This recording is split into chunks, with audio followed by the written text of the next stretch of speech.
Bonjour, bienvenue sur Frématin, votre émission d'information et de divertissement. Les déguépissements continuent de faire la une des journaux dans quelques instants. Enoch Laradé nous fera le point des journaux parus au Bénin ce jour. Bienvenue, bonjour. Enoch Laradé, bonjour. Bonjour Nadège. Vous êtes déjà installé pour nous présenter la une des journaux et nous commençons avec le quotidien Fraternité. Le quotidien Fraternité qui titre ce jour interdiction des prières dans les rues, le cri de cœur de la communauté musulmane. Et puis le quotidien La Nation qui s'installe à présent, adaptation au changement climatique, un plan municipal en validation. Le Matin qui titre confusion entre refus d'occupation des voies publiques et intoxication des prières musulmanes. Attention à l'amalgame. Et puis le municipal qui titre difficile collaboration entre le maire de Cotonou et puis le préfet du littoral Toboula, patron du littoral, et Léadi, patron de Cotonou. Le progrès à présent, intoxication au cours d'un exercice spirituel des fidèles de Banamé, une enquête judiciaire pour situer les responsabilités. Le quotidien Matin Libre à présent, programme d'action du gouvernement, lutte contre la pauvreté ou lutte contre les pauvres, s'interroge le journal. Et puis la source de l'info qui titre interdiction de manifestations religieuses sur les espaces publics, une politique de poids, de mesures. Et puis Nord-Sud quotidien à présent à propos de la sortie des leaders musulmans hier. Le gouvernement n'a jamais interdit les prières. Et puis l'opinion aujourd'hui qui titre mise en œuvre du programme d'action du gouvernement, Bénin révélé la part active du DG Sogema. L'autre vision à présent, forum sur les perspectives des jeunes en matière de législative. Le PJB œuvre pour l'harmonisation des visions de la jeunesse béninoise. Et puis on passe au quotidien Le meilleur qui titre l'honorable Issa Salifou à propos des interdictions de la prière musulmane du vendredi sur les lieux publics. D'ici à là, si les choses ne bougent pas, nous allons bouger les choses à l'Assemblée. D'ici l'honorable et puis libération à présent, blocage de l'égrenage de coton. Blocage de l'égrenage du coton par les responsables de la société MCI. Les autorités doivent sauver l'or blanc. Merci à vous. Et donc, Laradé, on rappelle que tous ces quotidiens sont en vente dans les kiosques sur toute l'étendue du territoire national. Et presque dans le même registre, nous recevons Aurel Kwasi pour nous présenter le journal. Aurel Kwasi, bonjour. Bonjour Nadège. Bonjour à tous. Le 28e sommet de l'Union africaine avec les chefs d'État et de gouvernement des 54 pays du continent a démarré hier à Addis Abeba en Éthiopie. Au cours de ce sommet, le président guinéen Alpha Condé est élu président en exercice de l'Union africaine. Candidat de l'Afrique de l'Ouest, Alpha Condé remplace désormais son homologue tchadien Idriss Déby. La Fondation Espace Afrique et la Conférence des évêques suisses s'associent dans la promotion du dialogue interreligieux. L'objectif visé par la Fondation, dont le président est Samuel Dossou, est de comparer deux modèles de société suisse et celui du Bénin en vue de procéder à un échange d'expériences. Prévu pour se tenir les 4 et 9 février 2017 dans plusieurs villes au Bénin. Dans plusieurs villes du Bénin, le thème de cette rencontre est le vivre ensemble entre adhérents de différentes communautés religieuses au Bénin et en Suisse. Défis, risques et chances. Réduire les risques côtiers et les changements climatiques sous l'appui de la Banque mondiale est l'objectif de l'atelier national de validation du plan d'investissement multisectoriel pour l'adaptation aux risques côtiers face au changement climatique. Cet atelier s'est tenu hier à Cotonou. Reportage Enoch Laradé, Ariane Azoma. Lutter contre l'érosion côtière et les changements climatiques, c'est l'objectif qui a conduit à l'élaboration du document de validation du plan d'investissement en collaboration avec la Banque mondiale. Un document du projet érosion et adaptation dans les zones côtières d'Afrique de l'Ouest, WACA, effectué au Bénin et prenant en compte d'autres pays côtiers de l'Afrique de l'Ouest comme le Togo, le Ghana et la Côte d'Ivoire. Le programme vise à élaborer les facteurs techniques, économiques et institutionnels en vue de renforcer la gouvernance régionale et nationale dans les pays ciblés et d'améliorer leur base de connaissances sur l'érosion côtière, les inondations et autres risques liées au changement climatique le long des côtes. Il s'agirait pour nous de soutenir non seulement le Bénin, mais aussi plusieurs pays ouest-africains dans la lutte contre l'érosion côtière et la promotion d'une gestion intégrée et durable du littoral par la formulation et la mise en œuvre d'un programme régional. Le dit programme vise à réduire la vitesse de l'érosion de 30% et les phénomènes d'inondation et s'articule autour de 3 phases. La gestion des côtes béninoises est l'un des projets phares des 45 projets du programme d'action du gouvernement. Le présent programme s'articule en 3 phases, dont la première est un programme d'assistance technique aux pays participants dans la formulation de la situation existante et de l'élaboration du plan d'investissement multisectoriel. Viendront ensuite les phases d'élaboration des études de faisabilité technique, économique et environnementale et sociale des projets associés. Je voudrais dire que cet atelier et ce programme et cette étude, qui pour nous est une étude de gestion rationnelle de l'ensemble de la côte, non seulement du Bénin, des 125 km du Bénin, mais qui s'inscrit également dans la région allant de la Côte d'Ivoire jusqu'au Bénin, vient vraiment à un moment où le besoin est plus qu'actuel. Le dit atelier est prévu pour s'étendre sur 2 jours dans l'optique d'amender le document et de faire des recommandations afin de protéger et de valoriser les côtes béninoises. L'interdiction d'occupation des voies publiques aux fidèles musulmans pour la prière sainte du vendredi continue de faire couler encre et salive. À cet effet, une équipe de la rédaction des Arrêts TV s'est rapprochée de El Hadj Malek Rossou et de l'imam Moutawakil afin de recueillir leurs appréhensions sur la décision gouvernementale. L'autorité a raison. Je parle de l'autorité, le gouvernement. Contrairement à ce que les gens sont en train de dire, c'est bien une décision du gouvernement et non du préfet Tobola.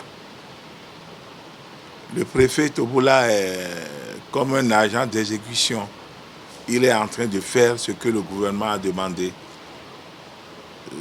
Moi, je ne peux pas dire que c'est mauvais, mais je souhaiterais quand même qu'il y ait une négociation entre la communauté musulmane et les autorités, je parle du gouvernement. Nous devons quand même leur donner quelques éclaircissements. Si les musulmans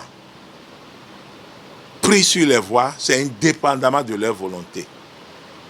Et c'est pourquoi, pour nous, il faut rencontrer le gouvernement pour leur expliquer le fondement de ceux qui sont en dehors des mosquées, le bien fondé, parce que, comme je viens de le dire, c'est indépendamment de leur volonté.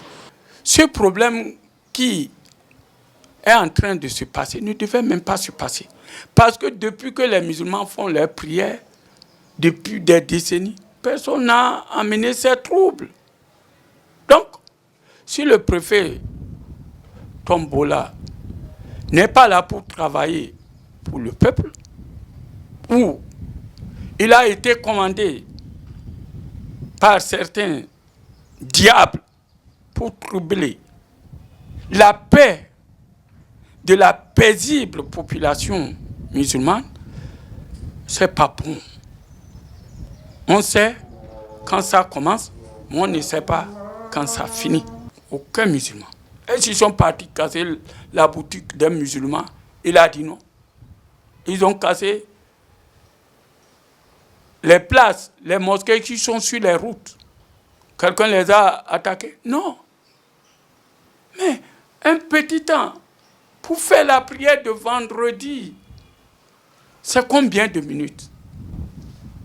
Dans les pays développés, les jours de vendredi, dans ces grands pays, qu'ils copient ou recopient, soit consciemment ou inconsciemment, il n'a qu'à les voir.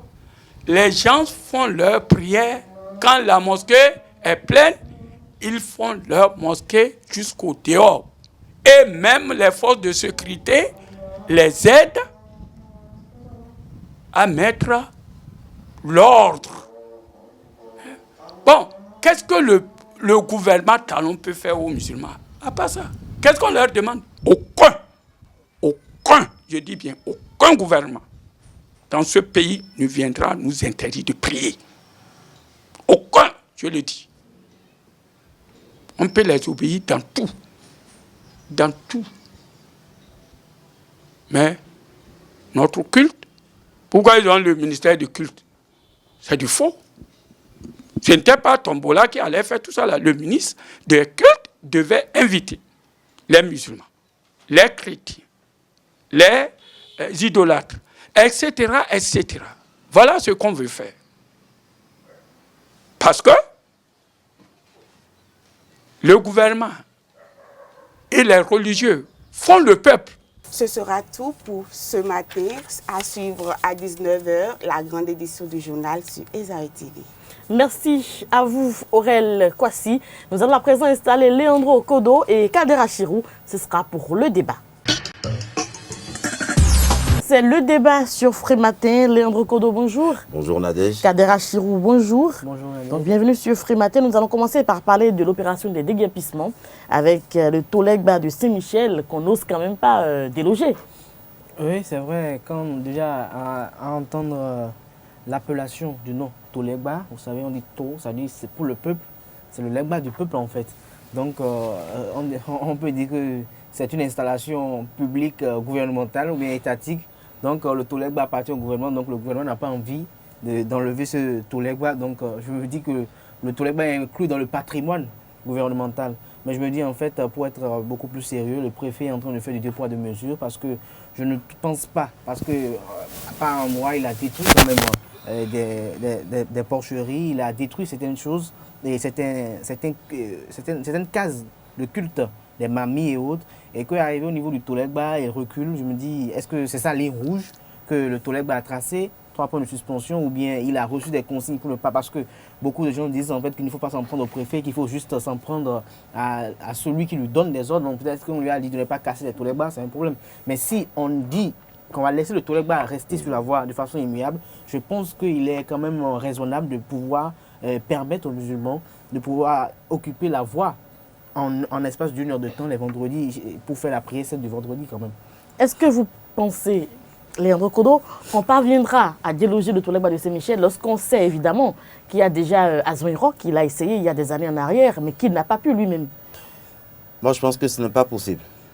Ce n'est pas possible de déloger ce Tolegba. L'excès de zèle du préfet Toboula s'arrête au Tolegba de Saint-Michel. C'est bien, moi je dirais que c'est bien possible parce qu'il suffit qu'on fasse appel quand même. Est-ce que vous connaissez l'histoire du Tolegba? L'histoire peut avoir... L'histoire du Tolegba. Vous voulez qu'on fasse appel aux spécialistes, aux spécialistes, pour faire les sacrifices qu'il faut avant de déloger. Est-ce que vous pensez qu'il y a encore des spécialistes qui sont encore vivants au Bénin actuellement? Oui, qu'on le veuille ou non, comme on le dit, le Bénin regorge de compétences. De compétences en matière traditionnelle. Surtout en matière traditionnelle, le Bénin regorge beaucoup de compétences et il faut les chercher. Il ne s'agit pas d'aller voir peut-être son féticheur ou d'aller voir quelqu'un qui fait quelque chose, oui. Mon cher Kader, ce que moi j'aimerais dire, c'est qu'il faudrait que vraiment nous revoyions la manière dont nous faisons les choses. La manière dont nous faisons les choses. Si on nous nomme un jour à un poste de responsabilité, ce n'est pas la fin du monde. Quand tu es nommé, c'est souvent par rapport à tes compétences, par rapport à tout ce que tu peux faire pour le pays. Maintenant, quand vous laissez vos prérogatives, quand vous mettez les prérogatives, vous servez des prérogatives pour vous moquer du peuple, là, ce n'est pas bien. Non, là, ce n'est pas du tout bien. Je pense que là, vous vous adressez directement au préfet Modeste Toboula. J'aimerais quand même dire et nous souligner un passage que Toboula ne fait que faire ce que son patron, son commandant en chef lui a ordonné. Si Toboula était dans l'excès de zèle, je pense que Patrice Talon l'a prouvé dans le passé. Par exemple, lorsque le conseiller juridique de Biachane a émis un commentaire qui n'était pas du tout dans les normes requises par le gouvernement, il a été sauté. Donc je me dis en fait que si Toboula était en train de faire du zèle, avec tout le tapage médiatique qu'il y a autour, je pense que le président allait déjà le sauter. Mais je pense que vous faites une erreur en griffe, vous faites une erreur en comparant les porcheries au Tolegba. Parce que le Tolegba, c'est une autre dimension. dimension, en fait. Dimension, Voilà. Mais on est tous africains, on sait que pour élever du porc aussi, il faut quand même avoir un degré spirituel un peu élevé. Qui n'a rien à voir avec le Tolegba. Parce que pour installer un Tolegba, si vous pouvez vous non, je sais que le Tolegba, c'est toute une chronologie et parfois ce sont même des hommes. Voilà. C'est des hommes qui sont érigés en fait sur le carrefour en fait pour incarner le Tolegba. Mais je me dis en fait, tant que le Tolegba a été érigé par quelqu'un, je pense que quelqu'un au Bénin est capable et en mesure de pouvoir délocaliser. Il ne s'agit pas de détruire le Tolegba en fait, on veut le délocaliser. Pourquoi le délocaliser? Mais non, le problème par rapport à cette délocalisation, ce serait relatif à l'emplacement. Parce que quand le veut ou non, le Tolegba ne reste pas dans une chambre. Le Tolegba est appelé à rester sur les carrefours. En fait, il faut que Kader Achirou, est-ce que vous savez en fait que dans le passé, vous permettez, dans un passé encore récent, le marquis Saint-Michel ne s'appelait pas Saint-Michel, c'était Legba Rito. Oui, bien sûr. Donc en fait, comment vous expliquer? C'est les Béninois qui ont usurpé en fait le Tolegba. Le Tolegba était là depuis et donnait même son nom à des marchés, même à l'église. Non, vous savez, ce n'est pas une question que nous voulons. C'est vrai que le gouvernement actuel prône les richesses culturelles et nous ne voulons pas peut-être bannir cette richesse culturelle, mais je pense qu'il faut aller dans la dynamique qu'est la modernisation que nous voulons entamer. Vous allez voir, au détriment de nos cultures. C'est pas au détriment de nos cultures. Vous allez voir que le gouvernement actuel, le président Patrice Talon, est vraiment attaché. Comment on appelle, aux richesses culturelles du Bénin. Justement, raison pour laquelle demandé le rapatriement du patrimoine culturel. Nous avons eu des trônes qui sont déjà de retour. Raison pour laquelle ça peut même servir d'attraction culturelle. Léandre Kodo peut mettre un terme à ce sujet-là. Ça peut servir d'attraction culturelle. Mais le problème, c'est l'emplacement.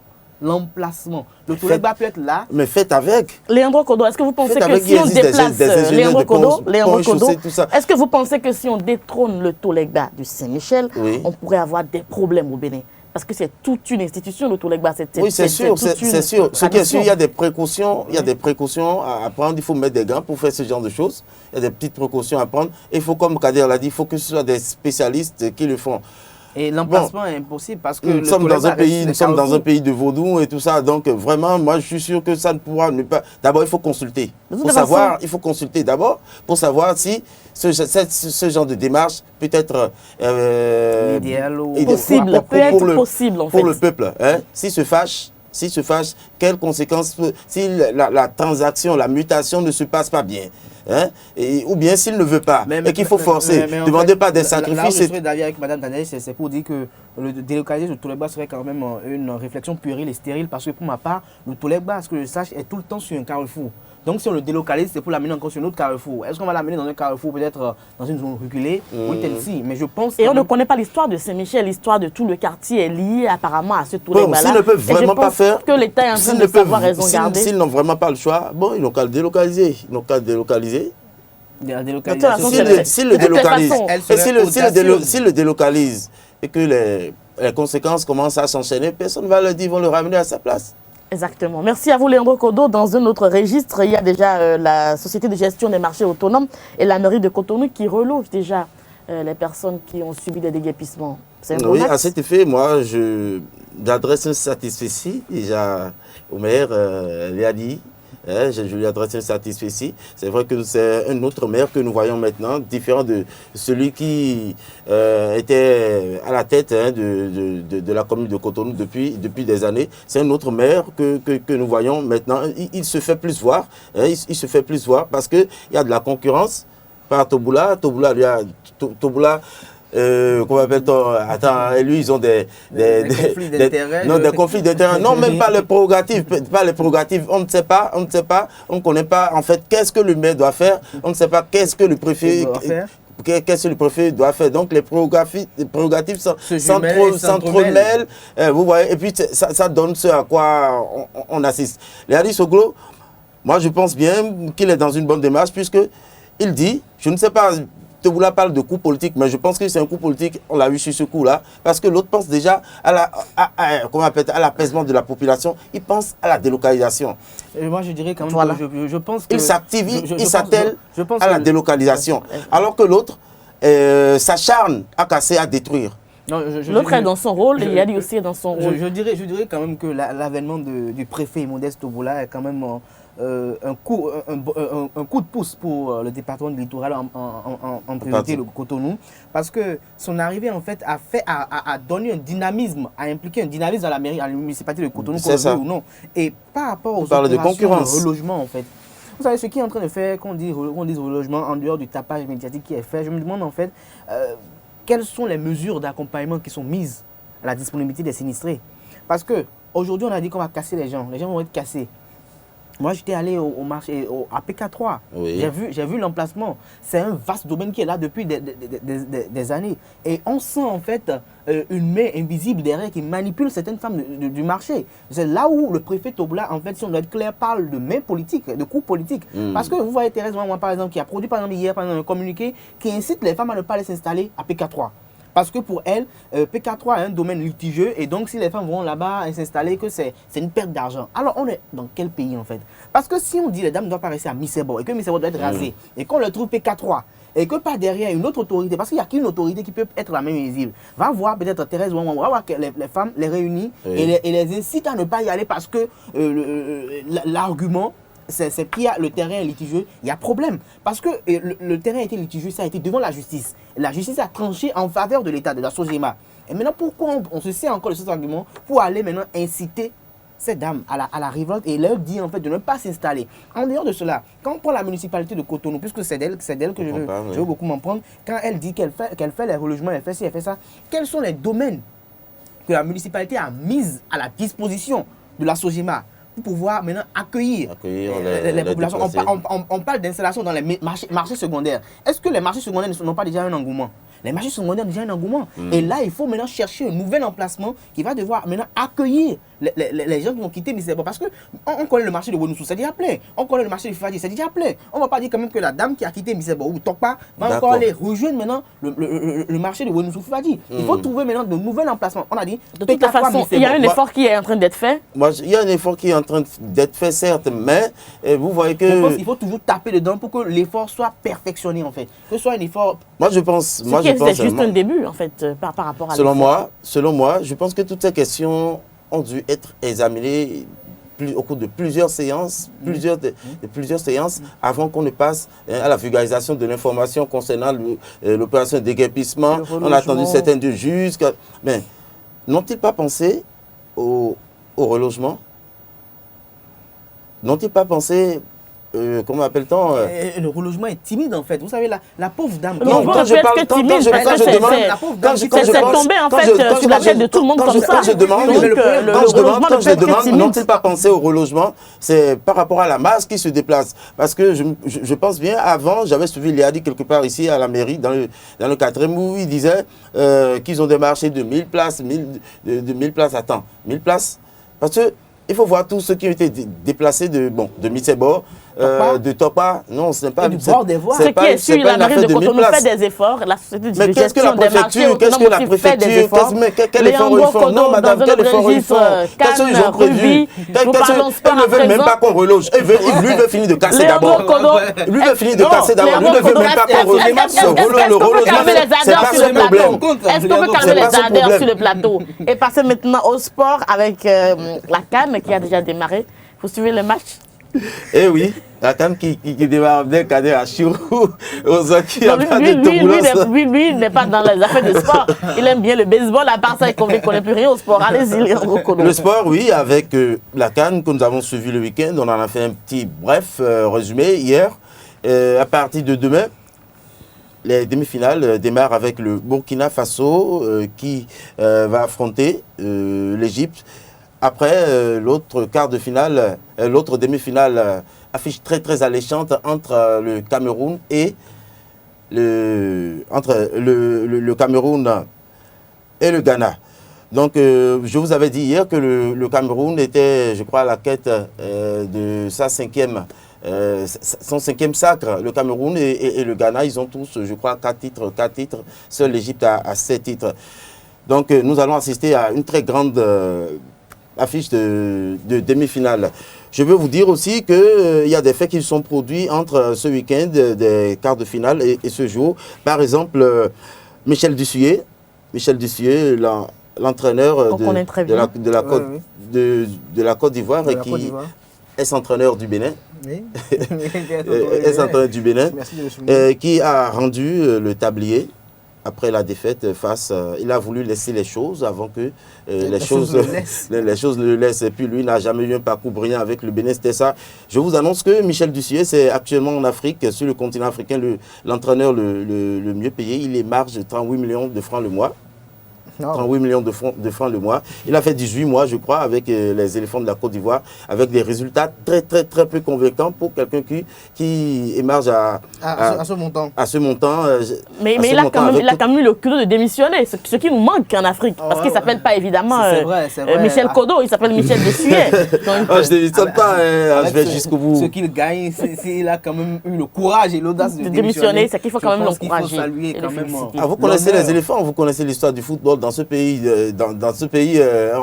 on a vu autant de guérilles, on a vu les Ivoiriens revenir après une piètre prestation comme celle à laquelle on vient d'assister. Ils étaient éliminés dès le premier tour. Quand ils sont revenus à l'aéroport, Guéhi les attendait, on les a chicotés.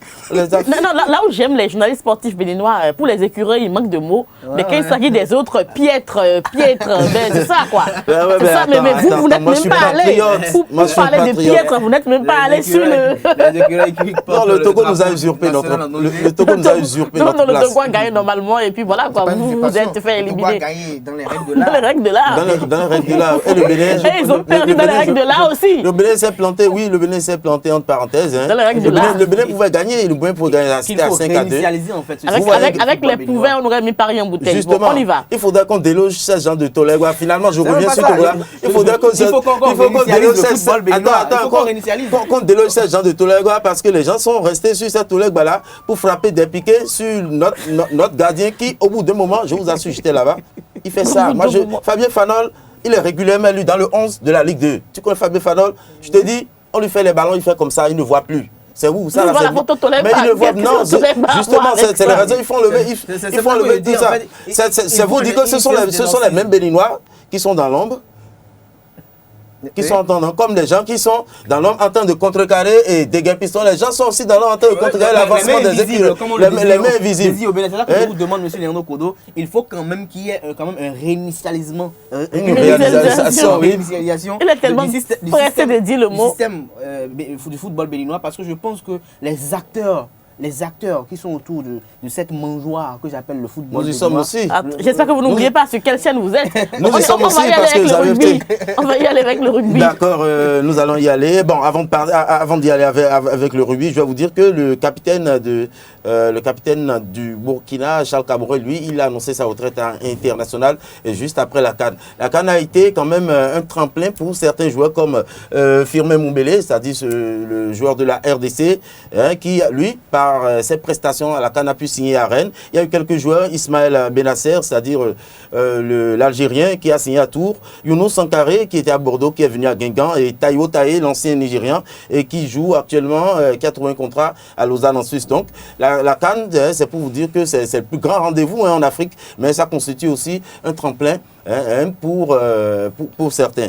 Nous allons revenir au rugby où le samedi dernier, samedi 28 janvier, nous avons assisté au lancement du championnat national de rugby. La balle ovale a repris ses droits effectivement au Bénin depuis l'avènement du nouveau bureau. Donc c'était au stade Charles de Gaulle de Porto-Novo.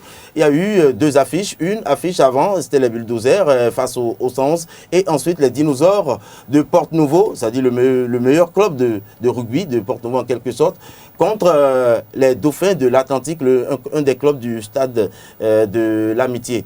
Ce sont les Porte-Noviens qui l'ont emporté par 15 essais à 11. C'est à travers un reportage que je vous invite à regarder. La balle ovale a repris ses droits au Bénin depuis ce samedi 28 janvier. Une journée de retrouvailles pour les rugbymen qui se sont retrouvés au stade Charles de Gaulle de Porto-Novo pour la première journée du championnat national de rugby à 15. À l'entame du match inaugural qui a opposé les Dinosaures de Porto-Novo aux Dauphins de l'Atlantique, le vice-président de la FEB Rugby et les représentants du Comité national olympique et sportif béninois CNOSB se sont succédés à travers des allocutions. Le championnat national de rugby qui démarre aujourd'hui est la preuve que cette discipline qui est devenue une discipline olympique, nous mettons l'accent là-dessus, est en train de faire son petit bonhomme de chemin dans notre pays. Je voudrais saisir cette opportunité pour féliciter et remercier les dirigeants des clubs qui, malgré les charges financières liées à ce championnat, n'ont ménagé aucun effort pour autoriser leurs sportifs à venir partager avec nous ces moments intenses, d'intenses activités. C'est la preuve de leur détermination à œuvrer pour l'intégration sociale des jeunes. Nous venons de loin. L'atterrissage n'a pas été du tout facile. Mais avec les sacrifices des uns et des autres, nous y sommes arrivés. Nous sommes en train de lancer ce jour, ensemble, un défi qui est l'effectivité du championnat national de rugby et nous le relevons ensemble. Après le coup d'envoi, la rencontre inaugurale a mis aux prises les Dinosaures, club de la ville capitale, et les Dauphins. Ces derniers ont ouvert le score très tôt avant de se faire rattraper. La joie était de courte durée pour les visiteurs qui n'ont pas pu conserver leur avantage avant la mi-temps. Fort de leur avance au compteur, Hervé, Richard et Mathias ont réussi quelques essais tandis qu'une pénalité à 3 points, un drop et un essai pour gagner ont été réalisés du côté des Dauphins de l'Atlantique. Vu le match depuis l'entame, on avait une ascendance sur l'adversaire, mais on a des lacunes, de sérieuses lacunes qu'on doit savoir gérer au cours du championnat. Et mon équipe a perdu, mais j'accepte que mon équipe a perdu, mais l'arbitrage n'est pas bon. Ça, je souligne ça. L'arbitre de touche, l'arbitre central, c'est ça qui a tué notre jeu. Si l'arbitrage n'est pas bon, les joueurs se découragent sur le terrain et puis ça ne donne rien. Bulldozer de Missirete, Margouya de Cotonou, Alligator d'Abou Bekalavi, Dinosaure de Porte-Nouveau, Naja de Comet, Dauphin de Cotonou, Hirondelle de Cotonou et Sens de Porte-Nouveau sont les 8 clubs engagés dans le championnat. Le nouveau champion sera connu dans 4 mois si l'on s'en tient au calendrier des rencontres. Voilà, le rugby a repris au Bénin, donc au lieu de compter sur le football, nous allons investir sur le rugby et peut-être attendre des résultats. Non, le football peut donner merci à vous, Lengokodo Kadera Chirou. On va recevoir à présent Anifat Boukari pour l'horoscope et pour boucler cette émission sur de très belles notes. Anifat Boukari, bonjour. Bonjour Nadège. Nous démarrons la page horoscope avec les amis Bélier. C'est exact. Bonjour chers internautes. Bélier, vous ferez le ménage et éliminerez tout ce qui vous gêne. Taureau, vous ferez de votre mieux pour ne pas prendre les choses qui n'en valent pas la peine. Gémeaux, des émotions intenses et sincères sont partagées pour votre plus grand plaisir. Cancer, votre désir d'harmonie et de quiétude s'accentueront. Lion, vous aurez parfois grandement envie de vous reposer. Vierge, bien malin sera celui qui essaiera de vous berner. Balance, vous allez de l'avant dans bon nombre de domaines. Scorpion, l'insatisfaction que vous ressentirez aujourd'hui vous fera douter de vous-même. Sagittaire, prenez bien soin de ne pas vous fier à votre instinct. Capricorne, vous réfléchirez à votre existence et à votre façon de vivre. Verseau, votre sens de l'initiative vous aide à avancer professionnellement. Et pour finir, Poisson, quoi qu'il en soit aujourd'hui, vous risquez fort d'être d'une humeur maussade. Nadia, ce sera tout pour ce matin. Merci à vous, Anifat Boukari. On va vous retrouver demain, c'est ça? Avec le même plaisir. Merci à vous. C'est la fin de votre émission Frais Matin que nous avons eu beaucoup de plaisir à vous présenter. On va se retrouver demain. Au revoir et puis à demain.